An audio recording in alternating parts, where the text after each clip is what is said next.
Hello viewers, welcome to my channel where I like to talk about different topics that I have learned about or that are important to me so that I can help share with you guys and help you guys grow to improve yourselves and to become better individuals. And so today I'm going to talk about the ultimate drug. Now I don't mean the drug in the sense of, illegal drugs, prescription drugs, things like that, but I'm talking about a drug that is able to overcome any sort of illness that you have, and it's called community. I think that the ultimate drug really is community. And so today I'm going to talk a little bit about how it is that community is able to be the ultimate drug and the ultimate remedy, and a couple examples of like where I've seen that community really can serve as the ultimate drug. So let's dive in.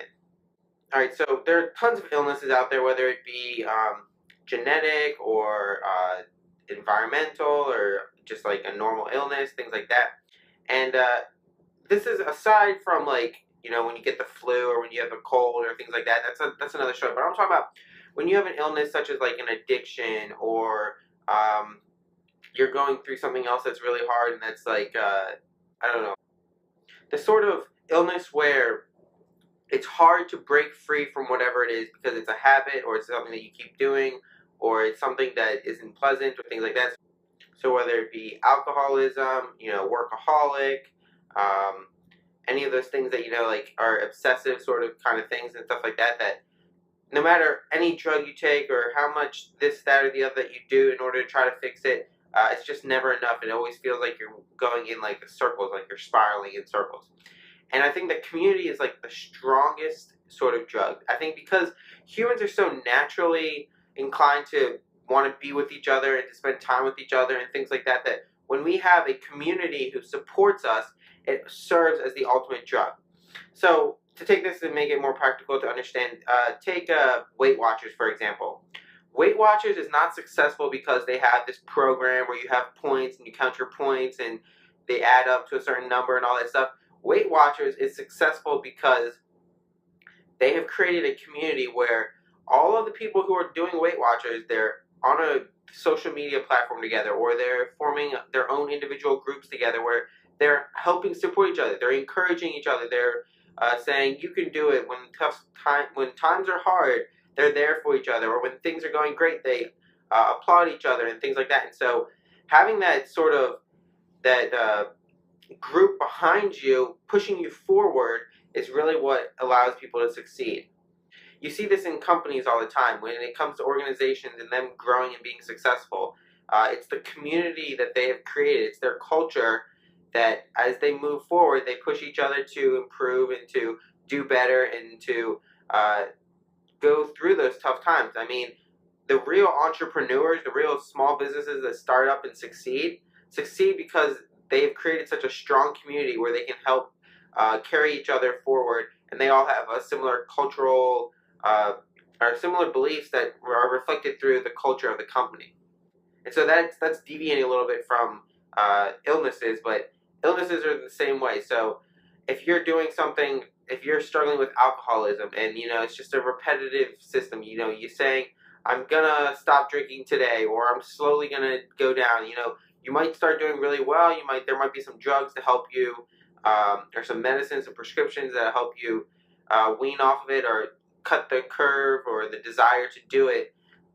But it's not always enough. Oftentimes these sort of illnesses just go in cycles and cycles and cycles. And so I think that the only way that you can really overcome those sort of illnesses is through a community and having people. Well, first of all, it's trusting in your community that they won't judge you and that they'll be there for you and that they'll be there to support you. But once you find that community, then it just changes everything, because you hear so many crazy stories about people who, they've been going through years and years of an illness, and then they found a group that is able to help them, and they're now recovered and they have maintained recovery and they haven't relapsed or anything like that.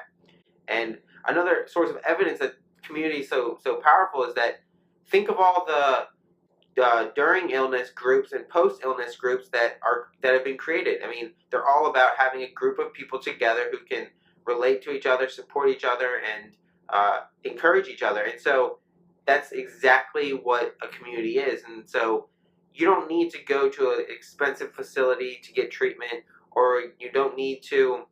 I mean, there are some extents where you are so deep that you do need to go to a facility for some time, and that will help. But after that, and during that, it's really important that you find a community, because that is what's going to help carry you on. It's going to help keep you on track, and it's going to help you enjoy more of your life and not whatever the illness is. And so I just want to encourage you all to think twice about any situation that you're in, anything that's tough. And think about, do you have a community there helping you and supporting you along the way? Same thing for the illness. If you are going through something tough, do you have a community or somebody there to help support you along the way? Even just one person is good enough. I mean, to start off, it's ideal to have more people, but it can be hard to find people to trust, and I understand that. I mean, I wrote a video about friendship and trust, which I'll link below. But it's hard to do that, and I understand that, and so that's why I think the really big obstacle in getting this prescription, this new drug that I think is amazing called community, is to be able to go out there and find them and trust that these people will be there for you. And so I would love to hear what you guys have to talk about on this subject. Tell me a little bit about, you don't have to share if you have any illnesses or anything like that, but let me know, like, have you found any sort of communities that have been really powerful in your life, whether it be, for getting through the workday, or getting through family life, or have you found any sort of other remedies that you think are maybe stronger than community? Anything, please just share with me, and share with the rest of the community, because my ultimate goal is to help create a platform so we can all share ideas and grow together and learn from each other's experiences. And so, with that being said, I really need you guys to share this video and to subscribe to my channel, and to get other people to subscribe to the channel, because I and all of you can only help each other as much as our network grows. And so the more people we can have on our community on YouTube here, the more people we can reach, and the more ideas that we can gather from each other, and the more successful we can all become. And so, just like my topic today, community is the ultimate drug. In this case, community is what's really going to allow us all to succeed and allow for all of us to grow. So, once again, please do hit the like button if you like this video, and subscribe to my channel, and share. Thank you.